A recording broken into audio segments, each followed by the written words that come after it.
Então, vamos lá. Então, perda de peso e metabolismo. Então, essas perguntas aqui que me levaram hoje a pensar um pouquinho nessa live. Como que eu faço para queimar caloria para poder emagrecer? Como é que eu faço para acelerar o metabolismo? Então, essa questão de metabolismo e caloria. Meu metabolismo é lento e não perco peso. Café acelera o metabolismo? Ajuda a perder peso?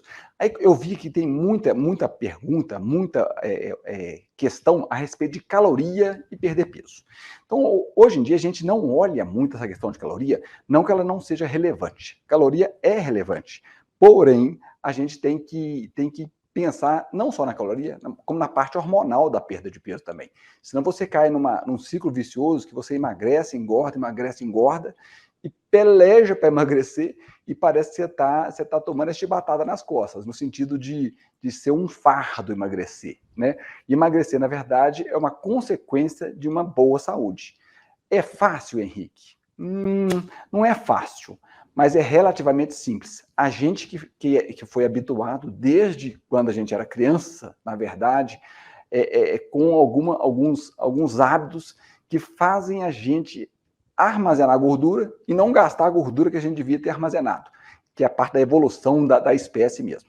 Então, antes aqui, ó, então eu vou basear nessas perguntas porque eu achei interessante, porque muita gente ainda fala em como é que eu queimo caloria, como é que eu faço meu metabolismo ficar mais acelerado, como é que eu dou um jeito de mudar esse meu termostato, esse meu metabolismo, né? essa chave de metabolismo para ser um metabolismo sempre acelerado. Então, aqui eu estou mostrando um trabalho, deixa eu ver se está dando para enxergar aqui, deixa eu ver. Está pequenininho, mas eu vou ler aqui. Eu coloquei, da Science, eu traduzi aqui, ó, o gasto diário de energia ao longo da vida humana, tá? Não vou fazer um negócio, não vou ler tudo, não para não ficar uma charopada, tá legal? Então eu vou tentar aqui resumir isso para a gente poder pensar em cima desses estudos que eu vou mostrar aqui. Então, ao longo da vida humana, o metabolismo da gente, ele vai aumentando na infância, na adolescência, chegando aos 18 a 20 anos, ele estabiliza. Então, dos 20 aos 60 anos de idade, nosso metabolismo estabiliza. Então, a gente fala, eu estou com 53. Fala assim, eu estou engordando porque eu estou ficando mais velho. Não é bem assim, sabe? Não é bem assim. São os hábitos e os maus hábitos é que fazem isso. Então, a gente não pode botar a culpa na idade nesse caso, não. É claro, tem um tanto de fatores junto que vem com a idade, mas quando você faz essa compilação de dados, do 20 a 60 anos, o metabolismo ele está basicamente o mesmo. Depois de 60, nas mulheres menopausa, depois nos homens mais tarde andropausa, o metabolismo ele desacelera, vamos dizer assim. Então a gente não pode botar a culpa na idade. A gente tem culpa na coisa. Mas a culpa não é só nossa, não. A gente tem a mídia e a indústria farmacêutica, a indústria alimentícia, elas são cruéis. Elas fazem a gente ficar dependente delas, dos dois lados. Então, o que eu quero, o que é a novidade que eu quero dizer aqui? Uma novidade interessante, não é tão novidade assim, muita gente sabe disso, e muita gente que me acompanha vê eu falar disso, mas é muito bom a gente comentar. É o termostato metabólico. Por quê? A gente tem uma taxa metabólica. A gente sempre está gastando energia, sempre. E a gente pega energia, né? A gente alimenta, então a gente faz energia com esse alimento e a gente gasta energia com a taxa metabólica basal. Por exemplo, vamos supor que você está dormindo. Você está gastando energia, né? Se você está fazendo um exercício, você está gastando mais energia. É uma coisa bastante óbvia. Mas a gente tem uma taxa metabólica setada. É como se fosse um ar-condicionado ou um termostato mesmo de uma temperatura do ambiente. Cada organismo seta, ele coloca aquilo ali, seleta, né? Ele seleciona uma determinada temperatura, que no nosso caso seria, seleciona o metabolismo que você vai ter. Henrique, esse negócio está meio complicado. Como é que é isso? Vamos tentar entender. Gente, depois vocês coloquem as perguntas, que no final eu leio todos aqui e vou comentar, tá legal? E o que a gente ficar em dúvida, depois eu comento, eu mando para vocês, combinado? Então, assim, como é que é? Então, tem uma história, na verdade, que é muito interessante, que a gente tem um peso definido do corpo dependendo dos nossos hábitos de vida, hábitos alimentares. Então, a gente define esse peso. É como se realmente fosse um termostato. É o termostato metabólico. É uma chave que a gente setou ali.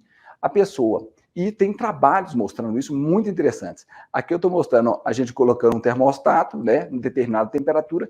É mais ou menos isso que eu quero mostrar aqui, como é que isso funciona e o que a gente pode fazer para a gente mudar esse termostato metabólico que a gente tem, no sentido de mudar para queimar gordura acumulada ou para não acumular gordura, dos dois jeitos. Tá legal? Então, isso tudo, isso aqui é um dos trabalhos que eu também traduzi aqui de uma vez, do The New England Journal. Ele é muito interessante, porque ele fala assim, mudanças no gasto de energia resultantes do peso corporal alterado.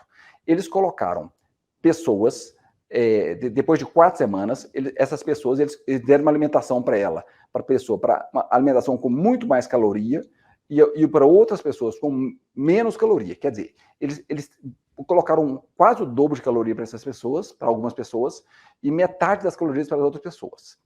E o peso era um peso X de cada pessoa, obviamente, né? E o que aconteceu? Aqui é o peso inicial das pessoas. Vocês estão conseguindo enxergar? Deixa eu ver se vai dar para enxergar. Deixa eu desenhar aqui, que eu acho que vai ser mais legal. Quer ver? Deixa eu desenhar aqui com uma corzinha vermelha. Então, aqui, ó. Aqui é o peso inicial. Deixa eu usar minha caneta aqui, que eu até gosto disso aqui. É o peso inicial que a pessoa, que a pessoa estava, tá? Depois, nesse ponto, foi que começou o estudo.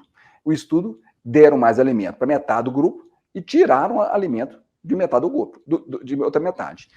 No começo, 10% de ganho de peso com o tempo. Então, houve um ganho de peso rápido, depois houve um platô, e depois houve, sem fazer nada, comendo a mesma quantidade, não foi diminuída a quantidade. O que aconteceu? Eles voltaram para o peso inicial. Falei, ué, credo, como é que é isso?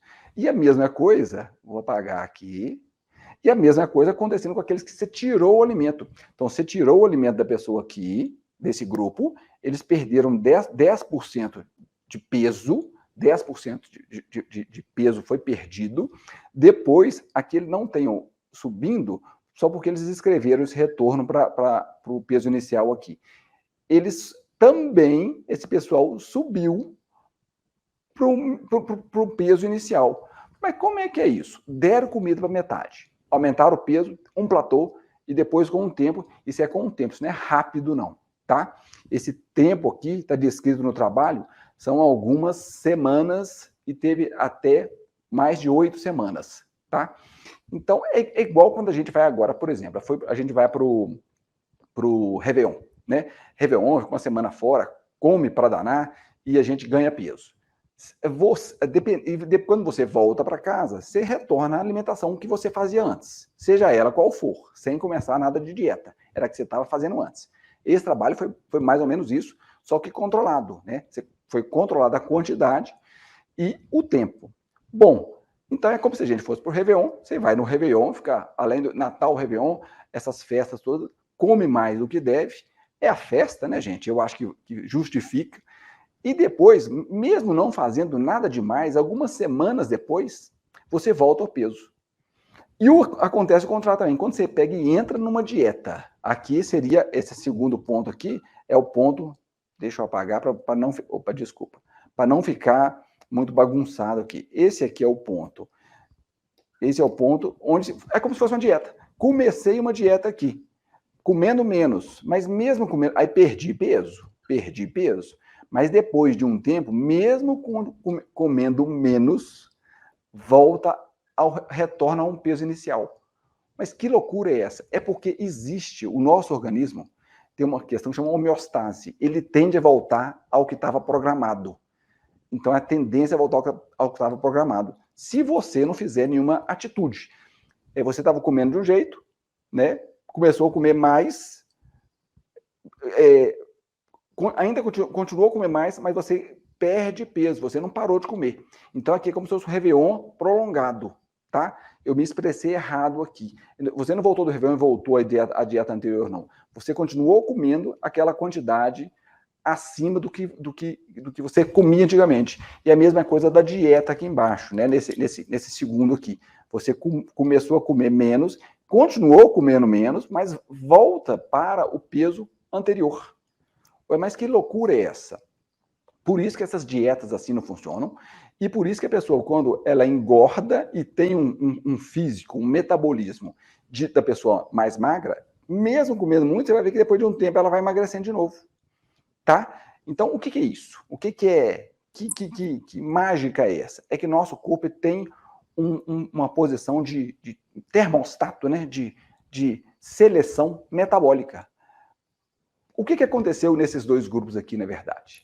O grupo que começou a comer muito, vamos falar do grupo que começou a comer menos. Na hora que você começa a comer menos, você emagrece, mas o seu metabolismo, ele tende, ó, você está comendo menos. Então, o seu metabolismo começa a ficar menos acelerado. Aí que está o tal do baixa o metabolismo. Você menos acelerado, na hora você vai sentir até frio. Você vai ter mais sono. É como se você tivesse, entre aspas, num campo de concentração, aí com as devidas proporções, mas você não vai dando conta de fazer nada. O outro, quando está comendo mais, o metabolismo dele, como ele é setado em determinada seleção, é uma pessoa que, teoricamente, tem o metabolismo já ajustado, e volta, mesmo comendo tanto, ele volta a perder o peso que ele estava antes, mesmo comendo mais, é que o metabolismo dele acelera, no sentido de gastar mais. Ele vai suar mais, ele vai ficar mais, a temperatura dele vai aumentar, ele vai gastar mais energia, ele vai ficar, às vezes ele vai até, não tá frio, mas vai tremer para queimar energia.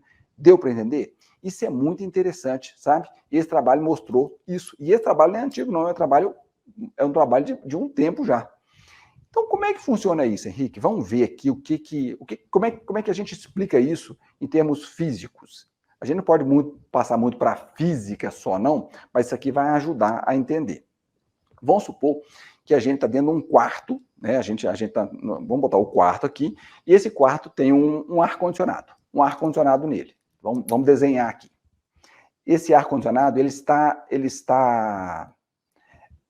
setado, ele está selecionado numa temperatura X. Então, aqui a gente colocou. Vamos colocar essa temperatura aqui, é 23 graus, que a gente colocou a temperatura, tá? Só que aí você pega e, tô achando 23 graus aqui dentro do quarto, você não vai mexer no ar-condicionado, você não vai mexer no controle dele. Esse ar-condicionado aqui é como se ele tivesse bloqueado, tem um cadeado aqui nele, tá? Então, você não vai mexer nesse ar-condicionado. Então, é o termostato. Isso aí seria o nosso termostato, tá ok? E nesse quarto tem uma lareira. Eu coloquei uma lareira aqui. Aí você pega e coloca fogo na lareira, porque você está achando 23 graus frio. Aí você põe fogo na lareira. No início, ela vai aumentar, né? Você colocando fogo ali, a temperatura vai aumentar, mas o ar-condicionado, ele está selecionado para 23 graus. Então, ele vai funcionar mais e vai abaixar a temperatura do quarto, mesmo você colocando lenha na fogueira. Deu para entender? Então, ele está selecionado a 23, então ele vai manter a 23, mesmo você colocando fogo ali para dentro. E o contrário também é verdadeiro. A mesma coisa, vamos supor que aqui está selecionado para 23 graus, igual estava antes, mas ele está com um cadeado ali. Depois eu vou explicar o que é esse cadeado, essas coisas dentro do organismo da gente. Aqui na janela, eu coloquei uma fotozinha aqui, essa foto aqui, mas vocês não vão observar, isso aqui é gelo, tá, gente? Isso aqui é gelo. Vamos supor que você está a 23 graus, mas está achando aquilo ali quente demais. Eu sou calorento para danar. Então, eu baixaria as 23 aqui para 18. Mas não tem jeito, ele está travado. Então, vamos lá. Está no 23. Falei, nossa, e lá fora está um gelo danado. Aí a pessoa pega e abre a janela. Aí vai entrar frio aqui dentro, vai entrar um friozinho aqui dentro. Vai abaixar a temperatura do quarto na hora que você abrir a janela. Então, a temperatura baixou. Mas e daí, Henrique? Só que está selecionado para 23 graus o termostato, o nosso ar-condicionado aqui, então ele vai aumentar a temperatura do ambiente, mesmo com a janela aberta. Deu para entender? Então, assim, aqui é mais ou menos o que aconteceu, com a pessoa alimentando mais ou alimentando menos. No final, existe uma tendência, no começo muda, mas depois uma tendência é voltar ao que era antes. Entendeu? O ar-condicionado vai fazer mais, vai trabalhar mais, ou para baixar a temperatura, no caso da gente colocar fogo, ou de aumentar a temperatura, no caso da gente esfriar o quarto. Então, isso é o termostato metabólico que a gente pode fazer uma analogia entre o nosso metabolismo, que a gente tem, o nosso metabolismo está selecionado num canto, num nível, para nós, por exemplo, eu selecionei do jeito que eu alimento, o que eu faço, o jeito a frequência que eu como, o exercício que eu faço, aquilo ali ajusta o meu metabolismo para ser magro. E a outra pessoa, o jeito que ela come, a frequência que ela come, o exercício que ela faz, ajusta o metabolismo dela para ser mais obeso, para guardar energia. Guardar energia não é interessante, a não ser que esteja escassez depois. Ontem a gente falou disso, hoje não tem mais escassez. Então a gente não está precisando de guardar energia, ficar carregando gordura acumulada aí afora. Tá? Então vamos lá. Então nossa taxa metabólica, o que eu estou explicando aqui, que essa taxa metabólica, ela é controlada. Como é que a gente coloca ali então no nosso termostato, né? No nosso ar-condicionado, a temperatura? Então, como é que a gente coloca? Como é que a gente controla esse nosso metabolismo? Como é que a gente consegue fazer isso? Existe jeito de eu controlar o meu metabolismo? É só na base da caloria? Né? Você viu que dentro do quarto ali eu toquei fogo, que é caloria, mas estava selecionado 23 graus lá, não deu certo. Abrir frio, quer dizer, diminuir a quantidade de calorias, entre aspas, também não deu certo, uma vez que está selecionado, a parte metabólica está selecionada. O nosso nível de metabolismo está selecionado. Tá? Então, ela é controlada por hormônios, né? Então, a nossa taxa metabólica, ela é controlada por hormônios. E isso é muito interessante, por quê? Porque a gente tem uma teoria de comer calorias, gastar calorias, e o tanto que a gente come. Vamos supor que eu comi 1.000 calorias, mas gastei 1.200 calorias. Então, eu vou emagrecer 200 calorias se eu gastei 200. Não é bem assim. Essa conta, esse fator só físico, é dentro de um laboratório. Isso é no laboratório. Se você for para um laboratório e pegar um brócolis e queimar aquele brócolis, a quantidade de caloria, botar fogo no brócolis, a quantidade de caloria, de energia que ele é a quantidade de caloria que ele tem. É assim que a gente contabiliza caloria. Só que aquilo ali é num local fechado. O organismo é o local aberto.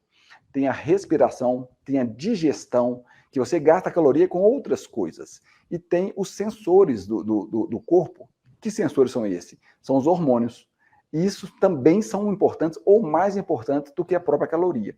Então aqui a gente não pode descartar a questão da caloria, mas a gente também não pode descartar a questão hormonal. Eles estão fazendo muito isso, o problema é que hoje é tanta informação que estão descartando ou é hormonal ou é caloria. Você tem que juntar as duas, né? Porque a gente sabe, nossas avós já sabiam, que tem alimentos mais engordativos do que outros. 100 calorias de brócolis vai engordar menos do que 100 calorias de açúcar, de lasanha, entendeu? Então até nossos avós sabiam disso, a gente não precisa pensar muito, tem coisa mais engordativa. Mas a gente tem que saber o porquê, né? Então, o que eu estou falando que deixa eu voltar aqui para vocês conseguirem enxergar. Um momentinho só. Aqui, ó. A nossa taxa metabólica é controlada, então, por hormônios.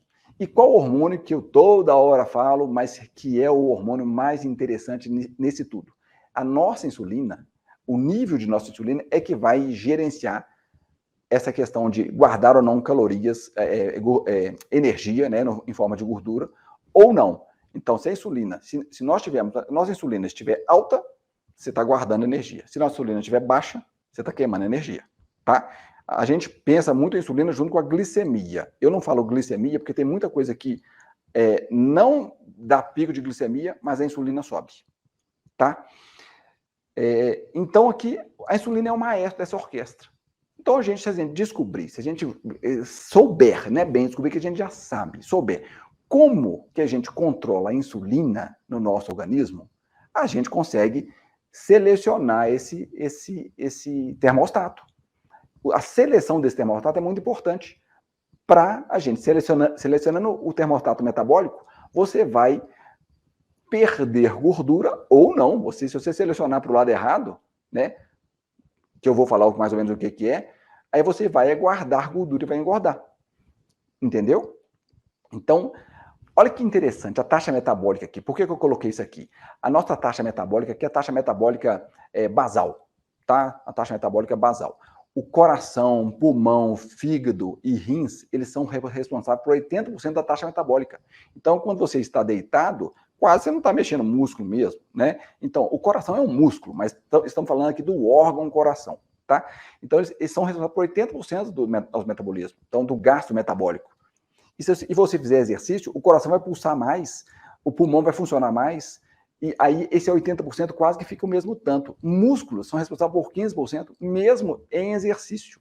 Olha que loucura, porque você está aumentando a musculatura fazendo exercício, mas o coração, a gente fala coração é o sistema cardiovascular, né? Então vai ter dilatação das artérias para mandar mais sangue.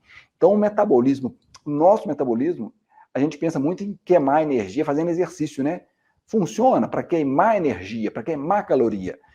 Infelizmente, é pouco. É no máximo 15%. Os trabalhos hoje até falam na tentativa de queimar calorias, que não é tão interessante assim, mas o exercício é muito mais do que queimar calorias, seria 5% se for relacionado com obesidade. Se for relacionado com obesidade, o exercício só contaria com 5%. Então, a gente teria que investir mais nisso aqui no sentido, não é bem nisso aqui, é no alimento para que essa taxa metabólica nossa seja adequada, para que haja um ajuste na taxa metabólica. Deu para entender? Então, vamos lá, deixa eu ver se eu vou para frente aqui. Então, aqui as nossas perguntas. Como eu faço para queimar essas calorias, então, para poder emagrecer? Né? Você falou aí e falou nada. Né? Falou do termostato, tal. Como faz para acelerar meu metabolismo? Aqui eu já dei umas dicas. Né? A questão não é bem acelerar o metabolismo, não é nem calorias. Meu metabolismo é lento e não perco peso. Se a pessoa está fazendo dieta, o organismo dela vai fazer o metabolismo dela ficar lento porque ela está com menos aporte. E o organismo é inteligente. Se está entrando menos, ela não vai selecionar o metabolismo dela, deixar ele alto. Está entrando menos, então o metabolismo vai cair, vai ficar lento. Ela não vai queimar. Se ela queimava antes da dieta 2.000 calorias, ela vai achar que vai queimar menos? Não vai, né? Tudo vai baixar. Então vai tudo para baixo. No começo ela emagrece, depois é platô, depois volta ao normal. Por isso que as dietas que são restritivas e pensando só em caloria não funcionam só no começo. Entendeu? Café. Aqui já é um pouquinho saindo fora da curva, mas foi uma pergunta que fizeram, se café acelera o metabolismo, ajuda a perder peso, mas você vê, tem a ver com metabolismo também, né? A gente pensa muito nessa questão de metabolismo. E aí, Henrique, o que você pode me ajudar, então? O que a gente vai tirar disso aqui? O que seria legal para a gente conversar aqui? Como é que a gente vai controlar, então, essa danada da insulina? Como é que a gente controla a nossa insulina? Aqui eu estou falando, gente, de pessoas que não têm nenhuma doença, que não é diabético tipo 1, que precisa de injetar insulina, né? O diabetes tipo 1 ele não fabrica insulina. O diabetes tipo 2, ele já está fabricando insulina demais e está resistente à insulina. A obesidade, se a pessoa está obesa e com hipertensão, com certeza, muito provavelmente, ele está com resistência à insulina caminhando para o diabetes. Então, por isso que a importância, que eu estou falando tanto disso, porque não é só uma questão de estética, né, de gordura, de beleza, não. É muito mais do que isso. É uma questão de longevidade boa. Ontem eu falei na live que eu quero ver minhas filhas formarem, minhas filhas casarem, eu quero dançar no casamento delas, entendeu?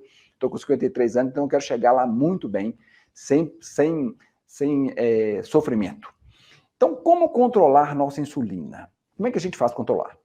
Então, os mais importantes são esses. É a frequência com que a gente come, é o que a gente come, e exercício físico específico. Ué, Henrique, mas você falou que exercício não é tanto assim. Aqui eu vou explicar o porquê. O que eu coloquei maior aqui, como vocês estão vendo, foi o que comemos, né? O que comemos.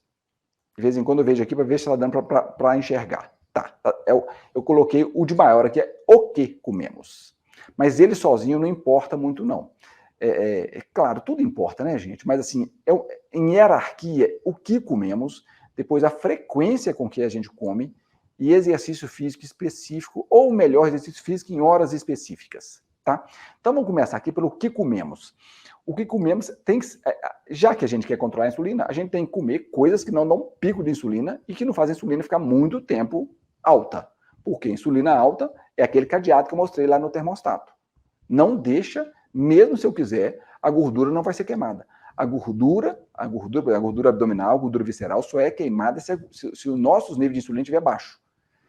Eu consigo engordar uma pessoa, se eu der injeção de insulina, vamos supor, se eu começar a me dar injeção de insulina todo dia, eu engordo, mesmo se eu não comer mais do que eu como. Por quê? Porque a insulina, ela é anabólica, ela vai fazer acumular gordura, armazenar gordura para uma época. Isso é fisiológico, né? Isso é o normal. Entendeu? Então, assim, se eu conseguir fazer com que a minha insulina fique baixa nas horas necessárias, porque a insulina ela é para reserva, né? E para anabolismo, para criar, para juntar gordura, é aquela, sabe, a insulina é aquela munheca de samambaia. Ela quer guardar. Vamos guardar e fazer, guardar e criar, não quero gastar, não. Então, a insulina é essa. A gente quer baixar um pouco a insulina para ela gastar a gordura que está acumulada. Entendeu? Então, o que comemos? Resumindo, carboidrato artificial, as porcarias, as farinhas, açúcares e os derivados de tudo isso, que são os bolos, brownies, tudo que é artificial, tudo que é longe do que é. É como eu disse ontem, né? Quanto mais diferente do que é da natureza, é pior. Ontem eu dei um exemplo. É um arroz e um macarrão. A quantidade de carboidrato ali é basicamente a mesma, percentualmente. São 28% de 28 gramas em 100 gramas. Tem 28% de carboidratos em 100 gramas de arroz e tem 29% em 100 gramas de macarrão. Mas qual que é o melhor? Ou qual que é o menos pior? Qual que parece mais com a natureza? É o arroz, mesmo sendo um arroz o arroz refinado. Totalmente, o macarrão não tem nada na natureza que parece com aquilo, né? Aquilo ali já foi o trigo que foi triturado, que foi bem refinado mesmo, né? Você não vê o que é que tem ali. E além disso, no macarrão tem outros aditivos e tudo mais. Tá? Então é ultra processado. Então o que comemos? Vamos tentar comer o menos processado possível. 80% da nossa alimentação tem que ser comida, né? Ah, Henrique, mas eu como muito carboidrato, mas vegetal. Não esquenta a cabeça. A gente tem que esquentar a cabeça. Aqui não é a dieta low carb, não. É a dieta low artificial carbs. Mitidez danada, né? É baixo carboidratos artificiais.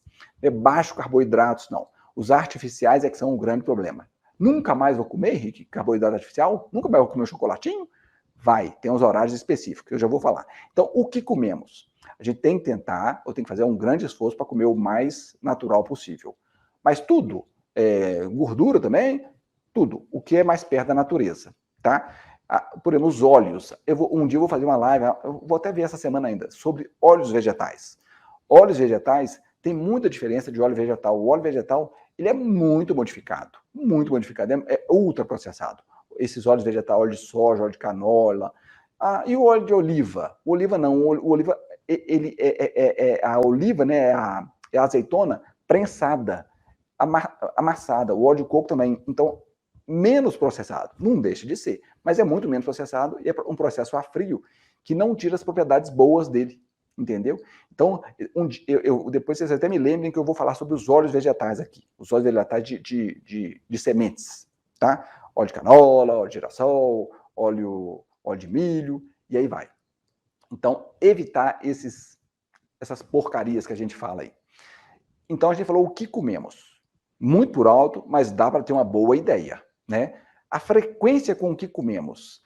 Essa é importante demais também. Por quê? Quando a gente come, glicose e insulina sobem. Então, se você comer, depois de quanto tempo que a insulina vai baixar para ela ter para a gordura ser queimada, para aquele cadeado lá ser destravado? Só depois de 4 horas. Antes de 4 horas, você não tira a chave da gordura que está acumulada. Né? Isso é, evolutivamente falando, isso é importante, porque se a gente tiver numa escassez, numa época de frio, se a gente tivesse no meio de uma selva e tal, a insulina estaria baixa e a gente ia gastando devagarzinho a gordura. Por que a gente vê hoje pessoas obesas e realmente com fome? Você vê a pessoa, não é vontade de comer só, não é com fome. É porque o metabolismo dela está totalmente desregulado para o lado de queimar carboidrato e não é queimar gordura. Como é que uma pessoa... Mas, gente, ela tem energia ali, tem um tanto de energia, ela não era para ela ter fome, para passar fome. Ela passa fome, no sentido de passar fome mesmo, passar mal. Aquilo não é piti, não. É uma judiação falar com a pessoa que é falta de vontade. Não, aquilo é hormonal, sabe? É muita judiação, é cruel falar com a pessoa, você que não dá conta de fazer isso. Isso é hormonal, sabe, gente? Então, assim, existe um problema hormonal, não é que é um problema hormonal, é que ela selecionou de mal orientada no sentido de queimar só carboidrato. Aí não queima gordura de jeito nenhum, vai só acumulando. Então, essa frequência, pelo menos 4 horas entre uma refeição e outra, para dar tempo da insulina cair e você queimar a gordura. E aí eu sempre falo, é nessa hora aí vamos supor, você almoçou ou você vai jantar, melhor na hora do almoço, tá? Na hora do almoço você quer comer a sua porcaria, o seu chocolate, o seu brownie, ele vai ser a sobremesa, porque a insulina já vai estar alta mesmo com o almoço que você comeu, com os carboidratos naturais, a carne ou o peixe. Aí a sobremesa vai ser a tal da porcaria, porque já vai ter o pico de insulina mesmo. Então, eu não quero que você dê pico de insulina entre uma alimentação e outra, os famosos lanches, tá? Isso, então, por quê? Porque controla a nossa insulina. Aí você está controlando o termostato. Você está baixando o termostato para o lado bom da insulina, para ela ter níveis baixos. Entendeu? Então, é um negócio muito interessante, tá?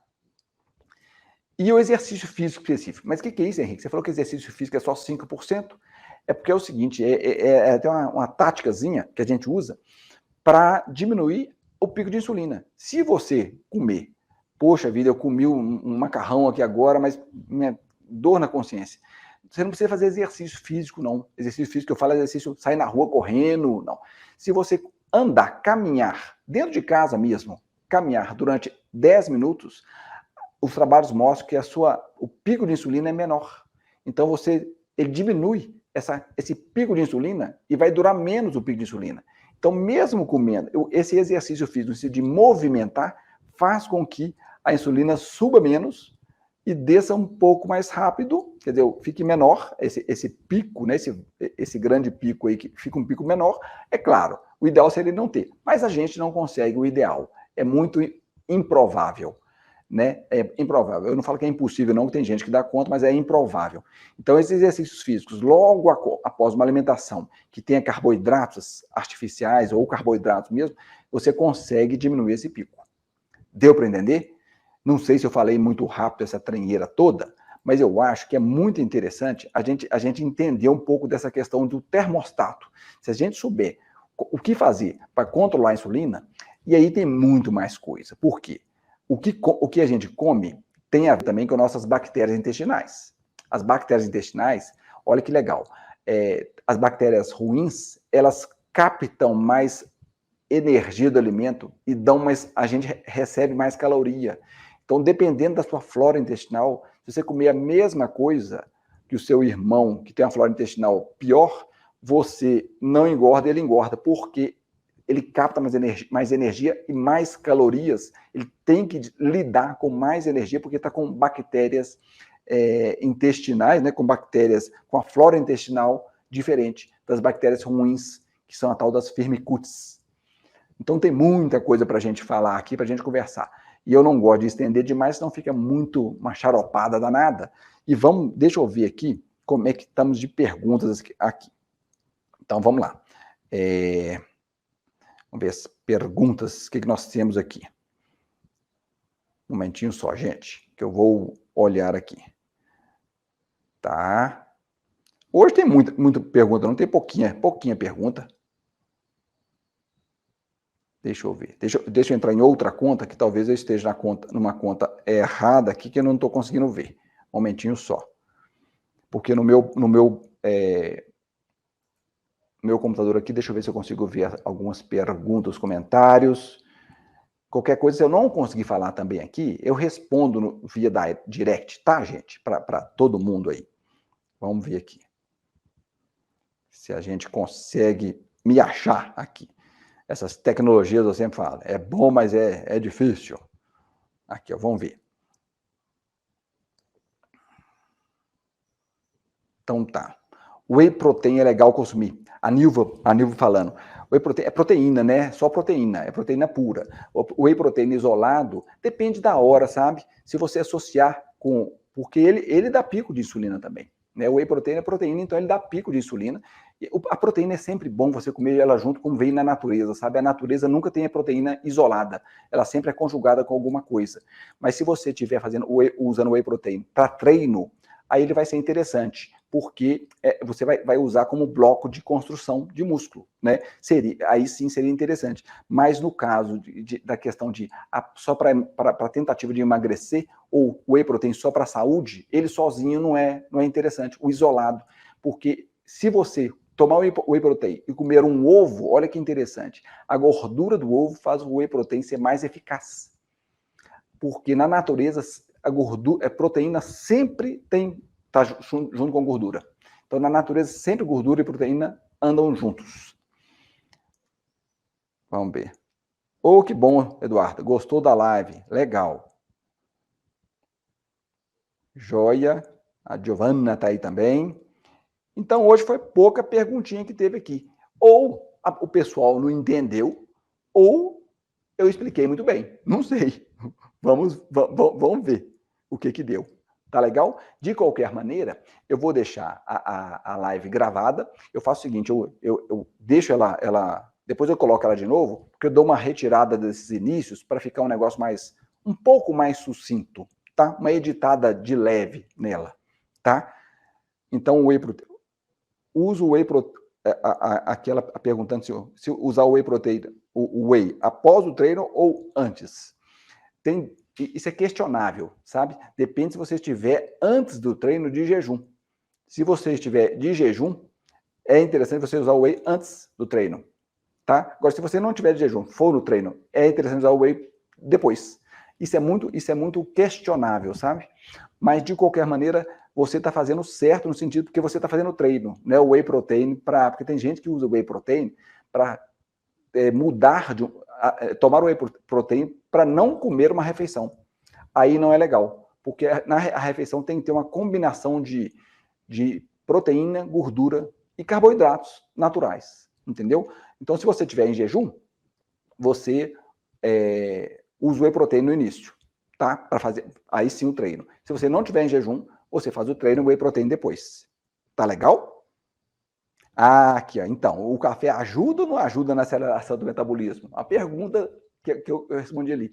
O café, ele é um pré-biótico das bactérias boas, pré-biótico e bactéria boa. Então, ele ajuda na queima, na queima de gordura, né? Ele é termogênico. Ajuda. Ele, o chá preto. Então, o café, indiretamente, ajuda a, entre aspas, acelerar o metabolismo. O interessante é por quê? Porque ele não faz pico de insulina.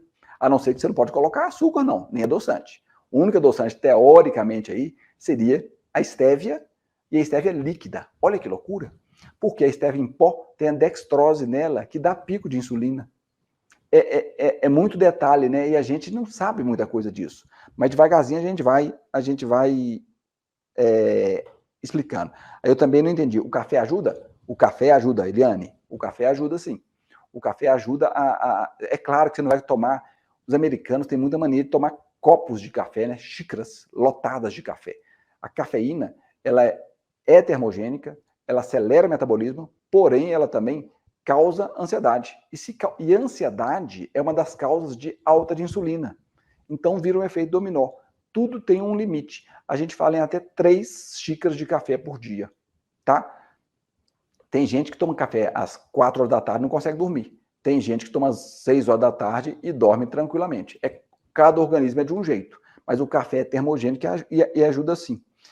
A Luciana perguntando se é melhor cozinhar com azeite. É melhor cozinhar com azeite, sim. O azeite, infelizmente, o azeite não aguenta muita temperatura, a temperatura é muito alta.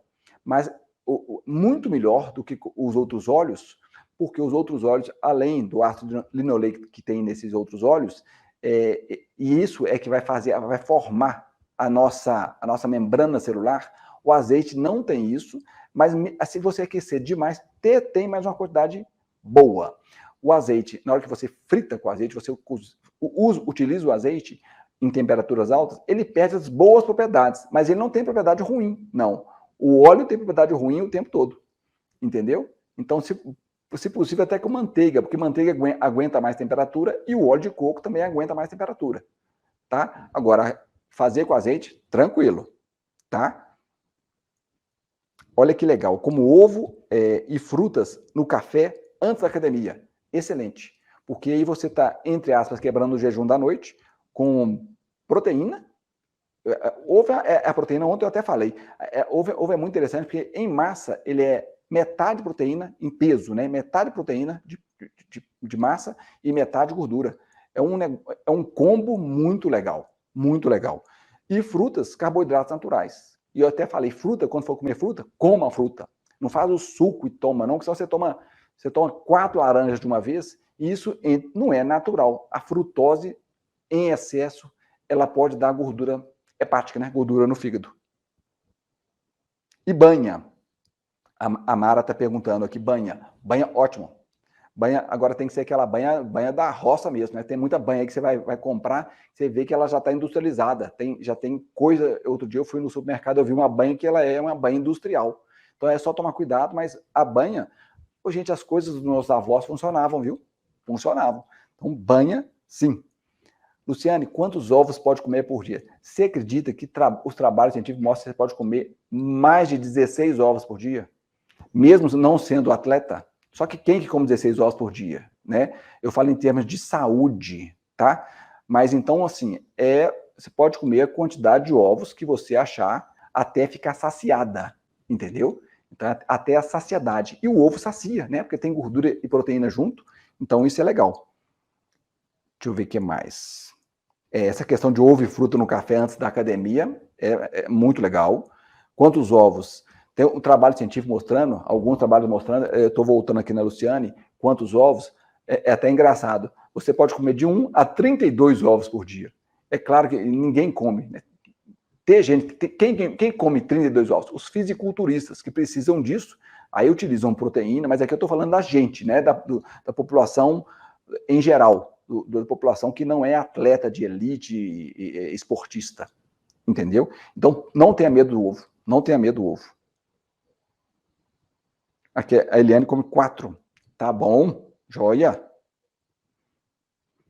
Gente, então, qualquer dúvida, vocês coloquem aqui nos nossos comentários. Eu tenho um delayzinho aqui das perguntas, sabe? Então, por isso que às vezes você vê que eu não estou respondendo, é porque tem um delay aqui, porque eu transmito ao mesmo tempo para 3 plataformas, então dá um delayzinho aqui. Então, se eu não responder alguém, me manda um comentário que eu respondo. Combinado? Então, hoje nós vamos terminando por aqui e eu vou falar um pouco, eu vou ver se essa semana ainda sobre os óleos vegetais, que é uma coisa muito interessante para a gente falar de óleos vegetais aqui e como é que a indústria passou a perna na gente nisso aí, dessa questão do óleo vegetal, sabe? A Paty perguntou quais os melhores alimentos, mas eu não entendi aqui, não acabou. Ô, Paty, pergunta de novo aí, vamos ver se você consegue. Quais os melhores alimentos? Que aí não deu tudo aqui. Vou aguardar um pouquinho aqui a Paty perguntar. Deixa eu ver se tem mais alguma outra aqui que eu estou esquecendo. Deixa eu ver. Vamos ver, Paty. Aqui, qual a melhor alimentação para quem tem pedra na vesícula? Pedra na vesícula é um negócio interessante, né? Pedra na vesícula, você sabe que hoje tem trabalhos mostrando que o jejum muito longo piora a pedra na vesícula. Piora a pedra na vesícula, jejum muito longo. Jejum acima de 16 horas. Então, a pessoa que tem pedra na vesícula não é muito interessante fazer jejuns longos de 16 horas. Agora, qual alimentação depende do tipo de pedra que você tem na vesícula. Você tem que saber qual o tipo de pedra na vesícula que você tem para a gente orientar a alimentação. Vai depender se é leite, né? O cálculo, né? Os cálculos biliares, né? Então, isso depende. Se eu falar aqui, eu vou ser imprudente com você, o tipo de alimentação. Mas uma coisa eu já te falo, que não faça jejum muito grande, porque para a vesícula não é legal. Olha que importante, tá? Então, gente, é isso. Qualquer dúvida aí? Aqui uma pergunta. Gordura abdominal é impossível perder? Não é impossível de perder, não. Eu tive que perder a gordura abdominal porque eu tive um problema de saúde, uma diverticulite, uma perfuração de intestino por inflamação de intestino. E o que estava causando essa inflamação era a gordura visceral, que é a gordura abdominal. E depois de várias tentativas, eu realmente firmei comigo mesmo ali, me motivei e eu perdi essa gordura abdominal. Você vê, eu não era gordo, mas eu estava com sobrepeso, mas a gordura é basicamente abdominal. Em 2 meses eu perdi 11 quilos e a gordura abdominal foi pro beleléu, sabe?